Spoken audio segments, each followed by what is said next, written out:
Glória a Deus, a paz do Senhor a todos, bom dia, boa tarde, boa noite, boa madrugada, não sei que horário você está vendo esse vídeo, mas antes de começar a nossa aula hoje, que é muito importante, eu queria que você deixasse um like no nosso canal, se inscrevesse no canal e deixasse o seu comentário, tá bom? Que Deus te abençoe, que Deus te guarde. E hoje nós estamos aqui para aprender com Jesus, para aprender com Cristo e dar glórias a esse Deus tremendo e maravilhoso que tem feito grandes coisas em nossa vida. Então, se inscreva no canal, deixe o seu like, ative o sininho. Ative o sininho também, que é muito importante. E vamos começar a nossa aula hoje. Hoje nós vamos aprender algumas maneiras de ser usado por Deus, mas você não vai aprender com o bispo Tiago, você vai aprender com grandes homens de Deus da Bíblia. Vamos para a palavra de Deus, porque é ela que salva, ela que vivifica, ela que nos levanta e nos capacita, tá bom? Então eu quero que você abra a sua Bíblia, pega a sua Bíblia onde você está e abra em Isaías capítulo 6. Vamos aprender como ser usados por Deus através de um profeta que foi muito usado, chamado Isaías. Então, abra a sua Bíblia comigo em Isaías capítulo 6, amém? Também queria dizer para você que quiser contribuir com essa obra, contribuir com a nossa escola de profetas, eu vou deixar aqui embaixo o nosso Pix, tá bom? Vou deixar aqui embaixo o nosso Pix e você vai poder contribuir com qualquer quantia que você sentir no coração. Você sentindo no coração de contribuir, contribua, porque é para que a gente venha pagar toda a estrutura que nós temos para estar trazendo a escola de profetas para você. Aqui quem fala é Bispo Tiago MC, rapper, teólogo, bispo evangélico, fundador do ministério Tempo de Oração, tá bom? Isaías capítulo 6, amém? Vamos estar lendo aqui a partir do versículo 1, que fala assim: No ano em que morreu o rei Uzias, eu vi o Senhor assentado sobre um alto e sublime trono, e o seu séquito enchia o templo.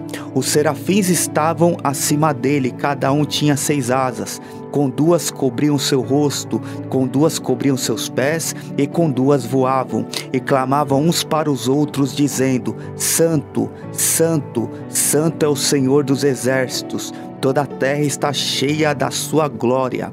E os umbrais das portas moveram com a voz do que clamava, e a casa se encheu de fumaça. Então disse eu: ai de mim, que vou perecendo, porque eu sou um homem de lábios impuros e habito no meio de um povo de impuros lábios, e os meus olhos viram o Rei, o Senhor dos exércitos. Mas um dos serafins voou para mim, trazendo na sua mão uma brasa viva que tirara do altar como a tenaz, e com ela tocou a minha boca e disse: eis que isso tocou os teus lábios, e a tua iniquidade foi tirada e purificado o teu pecado. Depois disto ouvi a voz do Senhor que dizia: a quem enviarei, e quem há de ir por nós? Então disse eu: eis-me aqui, envia-me a mim. Olha que visão tremenda, irmãos. Vou falar algumas curiosidades do profeta Isaías para você entender um pouquinho da vida dele. Ele foi um dos profetas que profetizou em Judá no ano 7 a.C. e 8 a.C. O profeta Isaías, o nome Isaías significa o Senhor é minha salvação. O nome Isaías, ele era casado e ele tinha 2 filhos. É uma curiosidade bíblica sobre este homem. E ele teve um chamado messiânico. Por que chamado messiânico? Porque Isaías, ele profetizou a vinda do Messias. Muitas coisas que ele profetizou sobre a vinda do Messias foi aquilo que realmente aconteceu. Quer dizer, muitas não, tudo que ele profetizou sobre a vinda do Messias é aquilo que realmente aconteceu. Então ele foi o profeta messiânico, um dos maiores escritores proféticos da Bíblia Sagrada é o profeta Isaías. Então você já anota no seu caderninho aí que o profeta Isaías, o nome significa o Senhor é a minha salvação, e ele foi o profeta que profetizou a vinda do Messias. Mas para toda grande profecia há um grande chamado.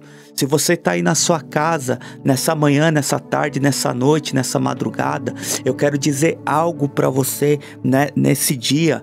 Eu quero dizer para você que você tem um grande chamado da parte de Deus. E se você tem um grande chamado, sabe por que eu já sei que você tem? Que você está buscando conhecimento. E quem busca conhecimento é porque tem um grande chamado. E se você tem um grande chamado da parte de Deus, tenha plena convicção que você vai ter que passar por alguns processos, e esses processos que você vai passar vai ser sim para a glória de Deus na sua vida. Você tem um chamado profético na sua vida. Não vai ser fácil. Eu quero dizer para você que nada é fácil. Quando nós estamos lutando, as provações vêm, as armadilhas e ciladas do diabo vêm, mas eu quero dizer para você, maior o que está conosco do que o que está do mundo. E vamos entender agora o chamado profético desse homem chamado Isaías, um homem que profetizou a vinda do Messias, o profeta messiânico. E aqui fala quando ele foi chamado aqui na palavra de Deus. A Bíblia fala aqui no versículo 1 que foi no ano em que morreu o rei Uzias. Ele viu o Senhor assentado sobre um alto e sublime trono, e o seu séquito enchia o templo. O que me chama a atenção, a primeira coisa que eu começo a ver, é que o profeta Isaías foi chamado no momento de crise. O porquê o momento de crise? Porque havia tido a morte de um rei. O rei Uzias havia falecido. E quando o rei Uzias faleceu, eu começo a entender que o povo de Judá, o povo de Deus, estava vivendo uma grande dificuldade. O povo de Deus estava vivendo uma grande dificuldade no seu governo. E o governo do rei naquela época era um governo político da época. Era o maior líder político, como hoje um rei é o maior líder político. Como um presidente é o maior líder político.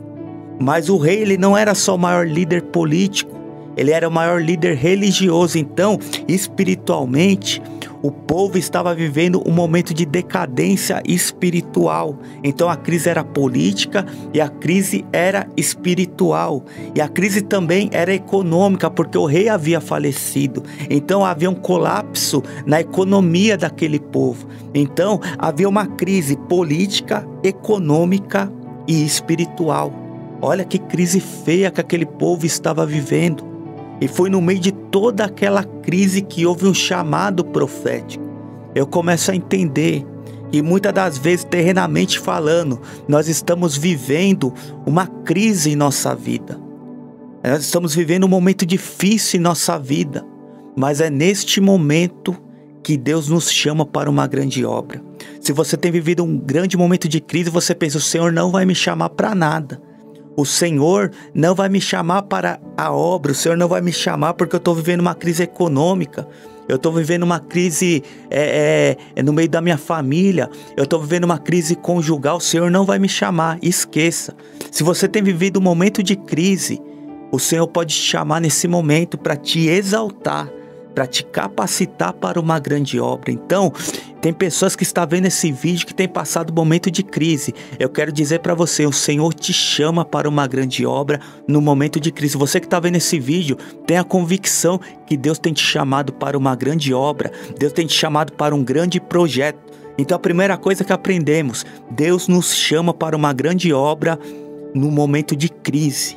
No momento de dificuldade. A gente aprende isso com o profeta Isaías, não é com o bispo Tiago, que eu sou falho, eu erro nas palavras, mas com o profeta Isaías, que Deus os chamou no momento de crise econômica, um momento de crise espiritual e um momento de crise política.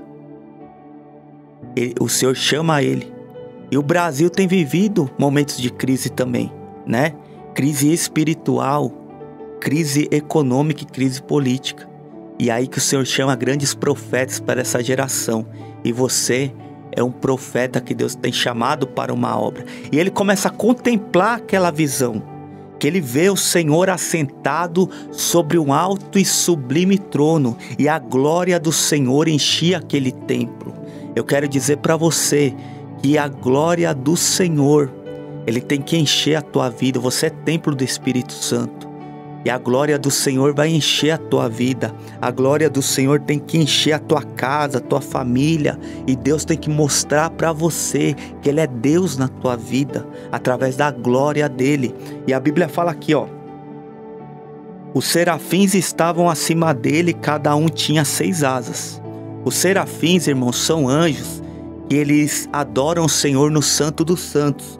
E nós vemos aqui no livro do profeta essa característica desse anjo que é só mostrada pelo profeta Isaías. Os serafins são esses anjos, estavam acima dele, cada um tinha 6 asas. Cada anjo tinha 6 asas. Com 2 cobriam seu rosto, com 2 cobriam seus pés e com 2 voavam. O que me chama a atenção é que os anjos cobriam seus rostos e os seus pés. E o que significa isso? O que simboliza isso? É reverência. Eles reverenciavam a Deus, eles respeitavam a Deus. Eles não viam a face de Deus porque as asas cobriam seu rosto e as outras asas cobriam seus pés para entrar na presença de Deus. E 2 eram usadas para que eles viessem voar. O que eu começo a entender com isso, louvado seja Deus, é que o nosso Deus, aleluia, Ele necessita para que a gente entre na adoração reverência. A gente tem que estar entronizado na adoração. Tem pessoas que querem adorar a Deus de qualquer jeito, de qualquer maneira, e não é desse jeito. Nós temos que estar entronizados. Quando nós vamos no culto, nós não temos que conversar.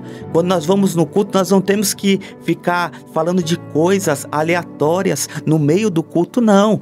Quando nós vamos na igreja, quando nós vamos no culto, nós temos que entronizar a nossa mente e o nosso coração para adorar a Deus, porque quem faz o culto é você. Nós quando vamos na igreja, nós vamos prestar um culto ao Senhor. O culto acontece através da sua adoração. O culto acontece através de você se entregar a Deus naquele culto. Você presta um culto a Deus.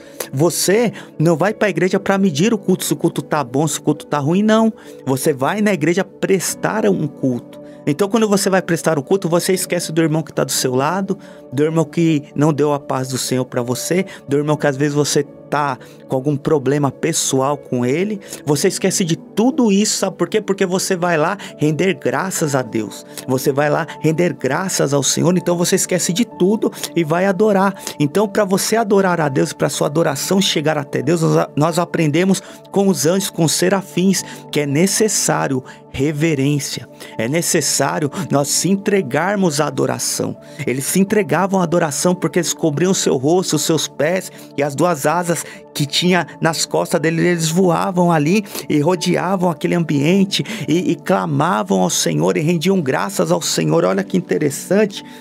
E clamavam uns para os outros dizendo: Santo, Santo, Santo é o Senhor dos exércitos. Clamavam uns para os outros dizendo: Santo, Santo, Santo é o Senhor dos exércitos. Santo, Santo, Santo é o Senhor dos exércitos.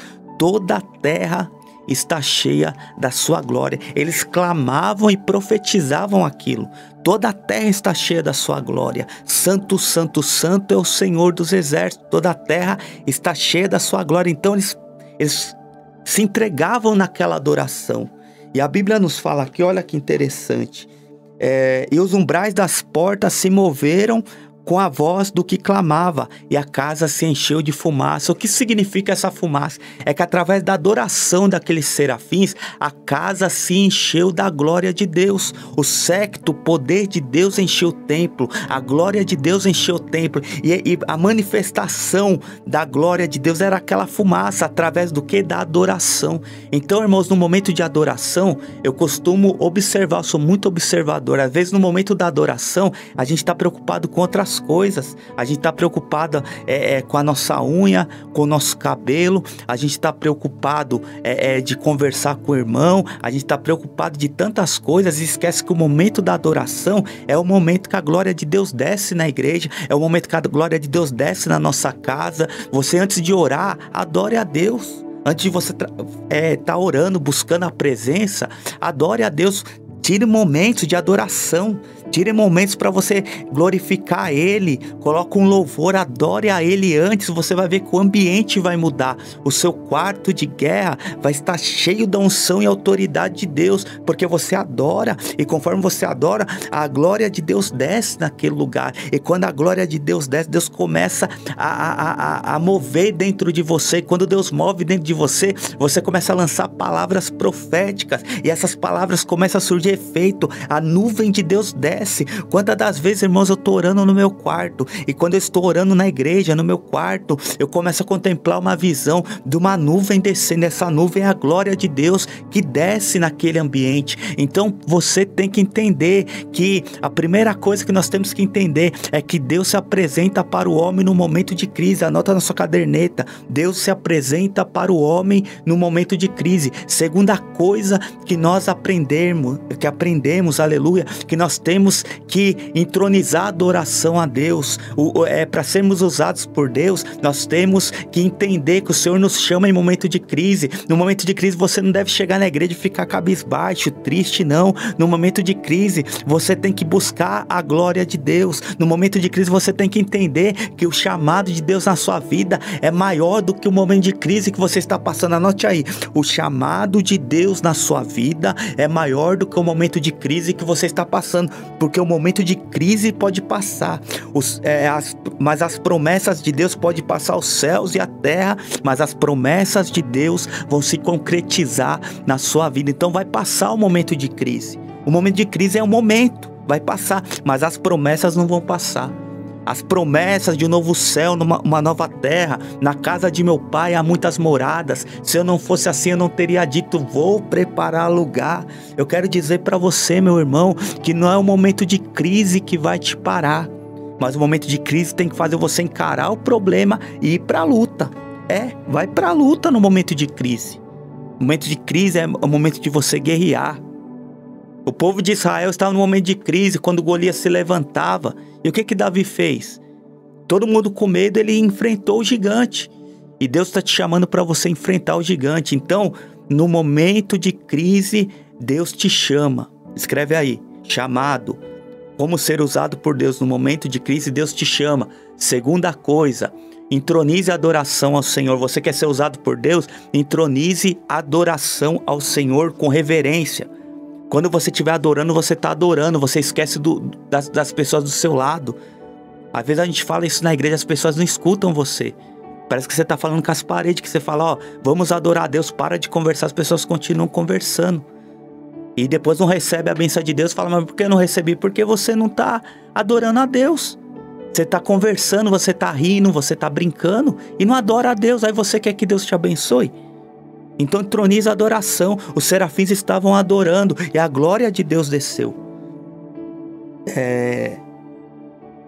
E a casa se encheu de fumaça. E quando a casa se encheu de fumaça, olha o que o profeta fala. Olha que coisa linda. Por isso que eu amo a palavra de Deus. Olha o que o profeta fala: ai de mim, que vou perecendo, porque eu sou um homem de lábios impuros e habito no meio de um povo de impuros lábios, e os meus olhos viram o Rei, o Senhor dos exércitos. Olha que interessante. Quando a glória de Deus desce, há um temor do profeta. E o que me chama a atenção é que ele no que ele precisava melhorar.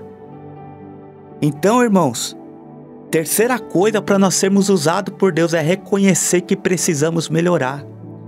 É quebrar o nosso orgulho.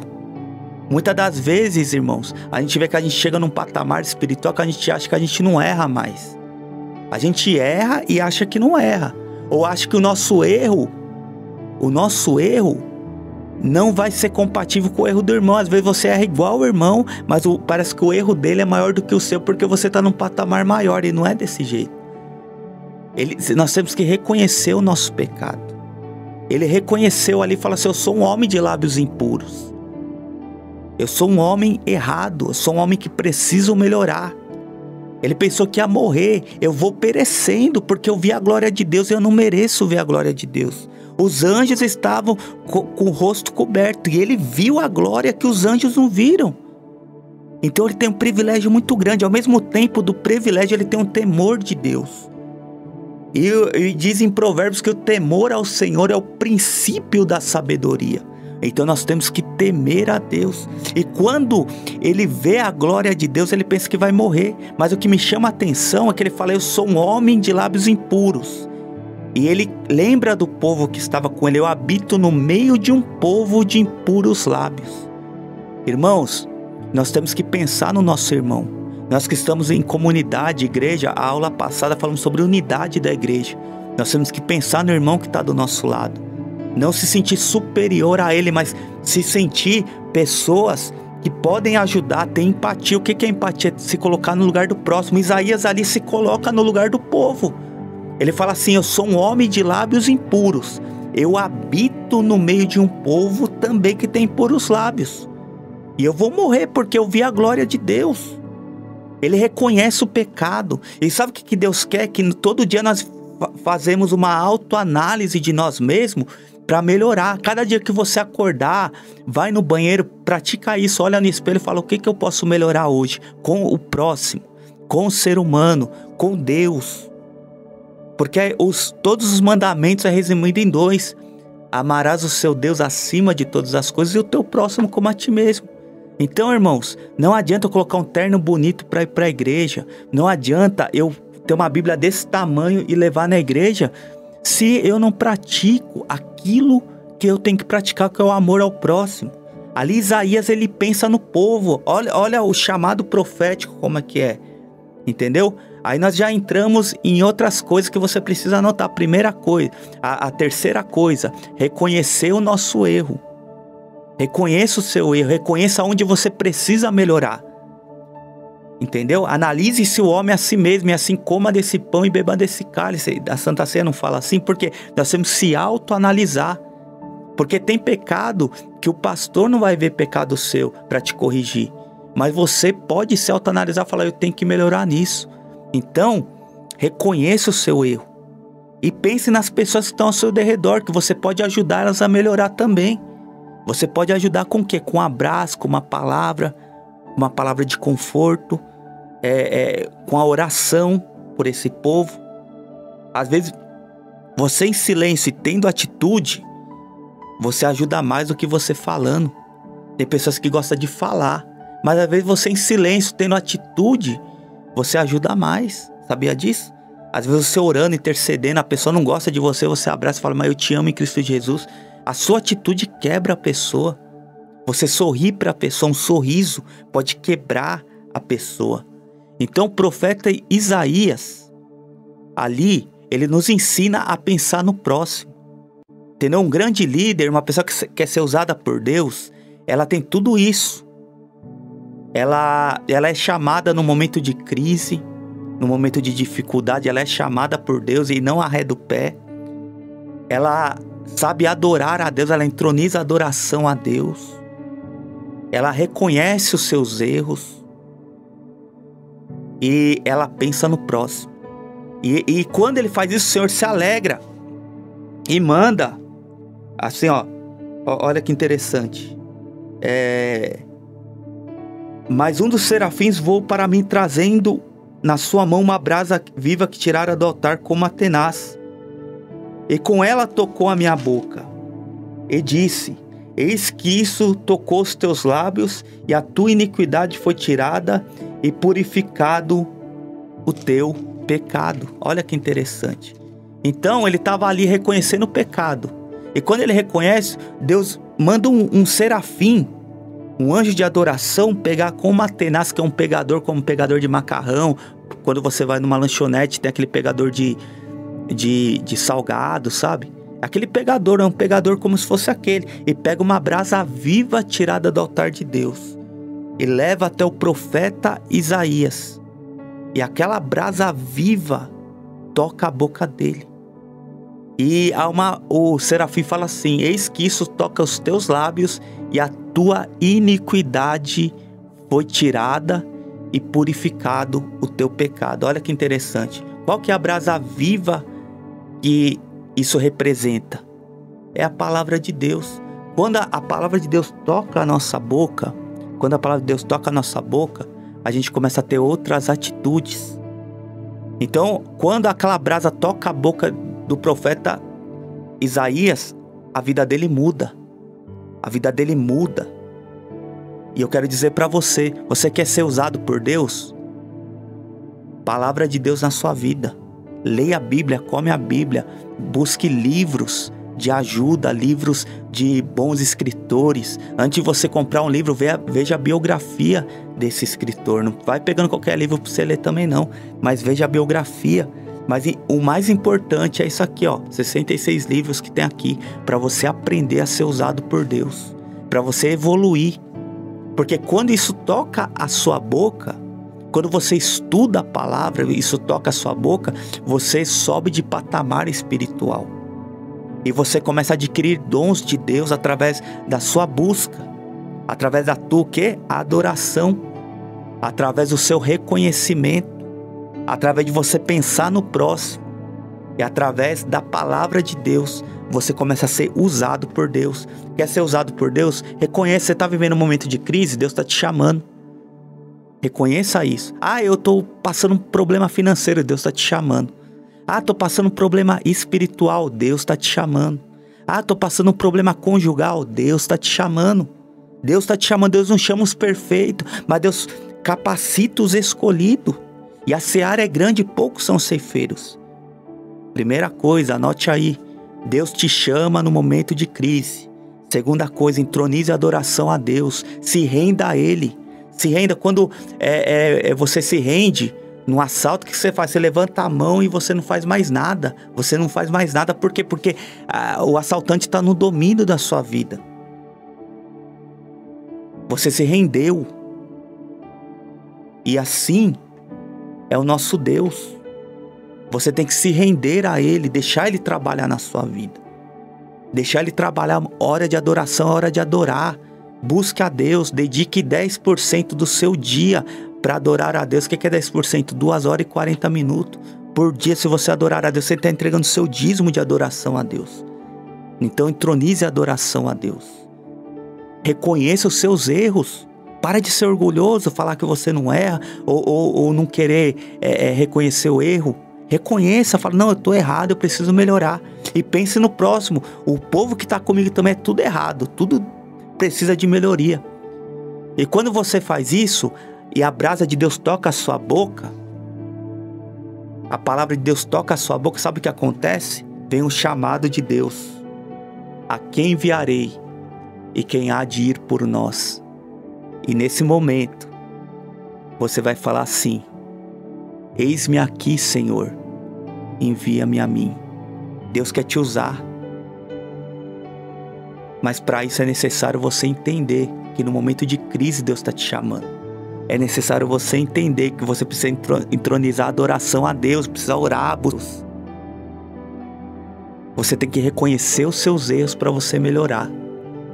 Você tem que pensar no próximo como você pensa em você. Eu habito no meio de um povo e eu preciso ajudar esse povo, a minha família desconcertada, os meus amigos da minha empresa, os meus amigos da igreja, os meus amigos da minha vizinhança. Quando você começa a pensar no próximo, você começa a agir. E a palavra de Deus toca a sua boca, irmãos, e você vai ter argumento. E todas as palavras fraudulentas que você falava, palavras de maldição, se convertem através da palavra de Deus em palavra de bênção. Anota aí, quando nós lemos e praticamos a palavra de Deus, nós não temos mais palavras de maldição na nossa boca, mas sim palavras de bênção. Você não vai mais falar mal do seu irmão, você fala que o seu irmão é uma bênção. Você não vai mais caluniar ninguém, você vai falar que o seu irmão é vitorioso, o seu esposo, a sua esposa, sabe por quê? Porque a palavra de Deus tocou a sua boca e você é um profeta de Deus, que é um porta-voz de Deus na terra, que fala em nome de Jesus. Que Deus te abençoe, que Deus te guarde, e vamos fazer uma oração agora para finalizar esse momento, tá bom? Vamos fazer uma oração em nome de Jesus, e Deus vai nos usar tremendamente. Deus vai te usar tremendamente na terra. Você que está vendo esse vídeo, saiba que Deus vai te usar, tá bom? Vamos fazer uma oração. Amado Deus, precioso Pai, Deus de poder e Deus de glória, está aí os teus filhos, meu Pai. Que o Senhor venha abençoar cada um e usá-los na tua obra, Senhor.